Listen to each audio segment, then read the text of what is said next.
Welcome to the LDN radio show, brought to you by the LDN Research Trust. I'm your host, Linda Elsiegood. I have an exciting lineup of guest speakers who are LDN experts in their field. We will be discussing low dose naltrexone and its many uses in autoimmune diseases, cancers, etc. Thank you for joining us. Today we're joined by Liz from Scotland, who takes LDN for multiple sclerosis. Thank you for joining us today, Liz. Good morning. So could you tell us, how long ago was it when you were diagnosed with MS? I had a late diagnosis. I'd known that I've had MS since I was about a child, really. But even though I said to the doctors that I've got MS, I was poo-hooed, basically. So my diagnosis didn't come to a really bad relapse when I was about 52. And then I was diagnosed as secondary progressive by that time, because obviously I'd gone through all the relapses remitting on my own. Mm-hmm. So I was not offered any DMDs at all. It was a bad relapse at that time, and I couldn't walk or anything.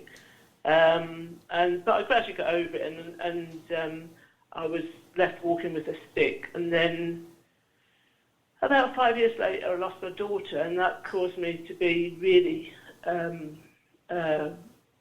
it really set me back quite a lot, and I've got an awful lot of pain with it and everything else, and I couldn't find anything. They gave me gabapentin, they gave me antidepressant things for some reason, all sorts of things like that, and nothing absolutely touched it at all. And then somebody recommended I try LDN, which was about 8 or 9 years ago, or probably 8 years ago. And so I started on 0.5 millilitres. I was advised to start low because I had restless leg syndrome. Mm-hmm. And so I started on 0.5, and within 3 days, I had control of my bladder for the first time in years, and I was absolutely shocked because I had no idea. I took it for the pain. I had no idea that it would actually help my bladder, and if that's all it had done, I would have been stuck on it for life anyway.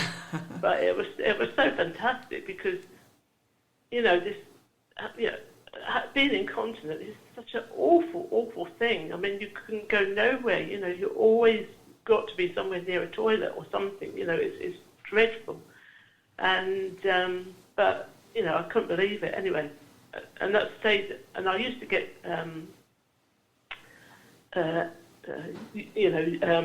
bladder infections all the time. Usually regularly, about once a month. I used to get really bad bladder infections. And touch wood, since I've been on LDN, I've had no bladder infections either. And then gradually over the sort of the next month or so, I would say, my restless leg disappeared, the spasms, the spasticity, the pain really, really diminished. I still get occasional pain, but nothing like the scale it was before. It has been a real lifesaver for me, I have to say. Wow. So with your MS, did you have any issues cognitively? No. No? Well, probably my partner would say differently, but I don't feel that I have.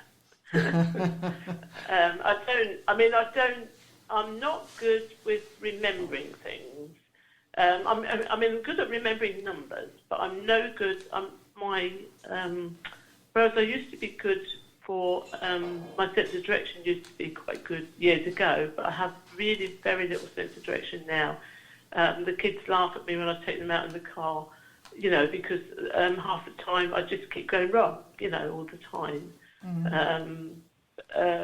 And also I don't really remember people's names or faces that well either, which is a bit embarrassing sometimes. But other than that, I would say I'm okay. I know that I have got lesions on my brain, but I haven't had an MRI for so long that I don't know how it is now. But since taking it, LDN, I have had one MRI since I started taking LDN for my own purposes. The MRI showed no new lesions and one diminished one, so I was really happy about that. Wow, that's amazing. So when you how many years ago was it you started LDN? About 8 years ago. About 8 years. I find if I go over 3.5 millilitres, then I get some symptoms return. I get some spasticity and some of the restless leg comes back. So I stick at 3.5 and I find that suits me best. And that's the thing, that so many people think that 4.5 is the dose everybody should aim for and be on, but it isn't. It's very individual. Like you were saying, 3.5 suits you best. So that is that is the dose for you, isn't it? That's right. And I had another friend who only ever went up to 1.5, and that worked for her. And she thought, well, I don't want to change it because it's working for me. And I agree. I mean, why change it if it works? Exactly. Because my partner actually takes it for arthritis, and he sticks about, I think he's about 3. He doesn't really measure it that well, but it's definitely, 2 to 3 millilitres. It's not more than that. And he finds it helps him, and he just stays at that dose. Well, that's good. Do either you and your partner notice that LDN helps improve mood? Yeah, I noticed that when I first started it. I mean, obviously you get used to it, but but definitely. I mean, I've never been a person that's been depressed. Even, I mean, obviously I went through when my daughter was killed. I went through a patch then, but I mean, other than that, I'm really quite a positive person. But I did notice that I felt good. When I woke up in the morning, even if I'd had a bad night's sleep, I woke up feeling good, and I still do for the most part. So yeah, definitely. That's good. So your restless legs, now you've found the dose that suits you. Is that an issue? Are they fine now? No, I mean, occasionally they'll play up, but it used to be all the time. My partner, we had a settee that we used to both sat on watching the TV, but my partner cut it in half because he couldn't bear me keep moving about. So, but I'm not as bad now. I do get it occasionally, but nothing like it was before. I think probably if I get overtired, probably then if I've done too much during the course of the day, then that's when it will. I'll get it, but nothing like it was before. So, how old were you, do you think, when you first started having symptoms, even though they didn't know it was MS, or you didn't know even? Literally from a child. I always fell over a lot. I always had problems with balance. Even when I was diagnosed, as I said, 50-something, the consultant that did finally diagnose me said that he felt that I'd had it since at least 18. But I know that I had it before then. I know from, and even my friend said at the time, later as I've, gone back to school reunions and have said about it, the fact that I fell over constantly, it was, and always had. I mean, my mum put it down to growing pains, but it wasn't. It couldn't have gone on for that long. So, yeah.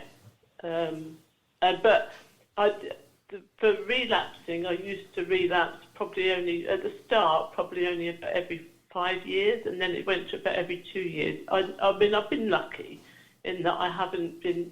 When I relapsed, I didn't have major symptoms afterwards. It's sort of the only thing that really affected me afterwards was the balance. So, I've been pretty lucky, really. After I had my daughter, I did find a few problems, but they went away again. So, yeah. Oh, it's amazing, isn't it? I can track my MS back to when I was 13. I had glandular fever, and that was the start of everything that triggered that. But as a child, was there anything major in your life that could have been a trigger, do you think? I don't think so. I can't think of anything. I mean, I was hit by a car when I was about 6, but I mean, not dramatically so. I mean, it caused me nothing, nothing major. I do think I've had Epstein-Barr. I mean, they're on about that at the moment, and I did suffer with, that virus to a certain extent. Not on my mouth, as they say, like cold sores and things like that. But I know that I had that. And then when my daughter was born, she had horrendous, like verrucas, which I know is the same, the part of the same virus, isn't it? The verrucas, I think, is part of the same Epstein virus. So I think I've possibly passed it on to her as well. I mean, she didn't die from that; she was killed. But it was. So I mean, they're finding. There's research at the moment about this, but then 80% of people have Epstein-Barr, so it doesn't affect everyone. Why does it affect some? Exactly. Well, that's what I had, but we used to call it in those days glandular fever, which is the Epstein-Barr virus. And you'll be surprised at the number of people who have had glandular fever or / call it Epstein-Barr virus and MS. It's very, very common. Yeah. So maybe, that might be... I don't remember having glandular fever, but maybe I did. I honestly don't remember. No, but that's what they call Epstein-Barr. So if you had Epstein-Barr years ago, that was called glandular fever. Oh, right. Okay. No, I understood it to be Epstein-Barr, to be the virus that causes, like, cold sores and things like that. Well, I understand that's all part of the same virus. Am I wrong? It's the herpes virus that causes cold sores. Yeah, I know, but I thought that was part of the same virus. Is it not? Am I wrong on that? I don't think so. But anyway, it's very interesting how many people have the Epstein-Barr virus and MS. So when you were 6 and got hit by a car, even though it wasn't a major thing, it would have still been an impact on your young body. So it's, trauma and stress, like you were saying when your daughter died there, that is a major upset to your body, isn't it? It definitely is, yeah. It's like hitting a brick wall, isn't it? You crash I went back into being in a wheelchair at that point. I mean, I still have to use a wheelchair outside, but I mean, inside I can walk again now. But I literally went really way back. But I mean, it was so dramatic, because also I then had to have a fight to get my grandchildren as well, which was to get guardianship of my grandchildren. So there was like a court battle as well at the same time. It was pretty nasty, Yes. So. Well, I can imagine. Very nasty. Yeah, I mean, very, very stressful, traumatic. Call it what you will. It's not good for somebody with MS to have to go through all of that. So I'm sorry to hear that. So life is stable now for you, is it? Yeah, I mean, I would say that over the 8 years I've gone on LDN, I've remained stable. It's not improved. Well, I've definitely improved, because I haven't got a lot of the symptoms now that I had previously. So, yeah, definitely. Good. So if you had to go back and think of what your life was like before starting LDN, if you had to rate your quality of life on a score of 1 to 10, what do you think it would have been? Probably about 4, to be honest, because of the pain. The pain was the hardest thing to take, because the pain and obviously the incontinence. But yeah, definitely. And I would say that I'm probably about an 8 now. Wow, yeah. That's good. What sort of pain were you experiencing, Liz? It was most of my symptoms have always been from the waist down. Yes. And this was it was like having white hot daggers pushed up your legs. I mean, it was so awful. I mean, it was deliberate. It stopped you from doing things. It was so hard to bear. I mean, when you're in pain like that most of the time, it's really, really hard. Yes. To function. Yeah. So was it similar to like having electric shocks going down your legs? Not really. I've had that in my brain when you get like an electric shock trigger. No, it was more like, you know, someone was... When I first noticed heavier symptoms before I had my last relapse, I had like... It felt as if I was always walking on gravel. Yes. You know, all the time I was walking on gravel. Yeah. And that sort of continues and just got worse and worse. And then it was like... as I say, it was like somebody pushing knives up through my legs. Sometimes it felt as if my legs, my bones were breaking. It was horrible. Yeah, really nasty. Another thing I've noticed with LDN, actually, because I always used to be plagued with Raynaud's when, you know, my fingers would go white, whereas I think I've had it once since I've been on the LDN, no more, whereas I used to get it all the time. And also chilblains. I used to be plagued with chilblains, and touch wood, since I've had been on the LDN, I've had no chilblains. So I think it must help with the circulation to a certain extent. Yes, definitely. I mean, we've got lots of members that take LDN for Raynaud's disease who find that it helps. And it's amazing that you've not really experienced that much in the 8 years with the white fingers. I know. It's very good. Brilliant. Yes. Well. Yeah. And the only side effects I had with the LDN was the vivid dreams when I started, which I actually quite liked. But they go after about, I think for me, probably maximum 6 months I had vivid dreams. But, great. Oh. I would highly recommend it. If anyone's thinking about trying it, try it. It's definitely worth it. Well, that's the thing. Some people are very sceptical because LDN is, naltrexone is a drug. Yeah. And, being low dose naltrexone, it doesn't make it any less of a drug, just that it's a smaller amount that you're taking. But some people with MS have tried so many different things and are so weary of trying anything else. But listening to your story, I'm sure that will help persuade people to give it a go. LDN isn't a miracle cure, and it doesn't suit everybody, but most people find benefits with it. Even if it is, sleep or bladder or mood or something. And the side effects are very minimal. And as you say, some people's side effects only last a week or two. It's worth giving it a go. And even if you have to pay for it, it's not expensive. No, unfortunately, I had to fight to get it because the NHS here wouldn't supply it at all. They wouldn't even prescribe it to start with, so I had to go by an online prescription service, which Dixon's Chemist in Glasgow. And then the doctor saw that it was actually doing me good, so she does prescribe it. I still have to pay for it, but it's £25 a month, which is not a major amount of money. No. So, and that includes the postage for them sending it to me. So I can't complain at that. No.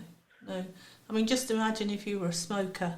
Exactly. I've never been a smoker, and I couldn't even tell you how much a packet of cigarettes are. But you'd probably spend that much in a week. Absolutely. Yeah. No, I used to smoke years ago. Did you? No, definitely. Yeah. Well. Stupidly.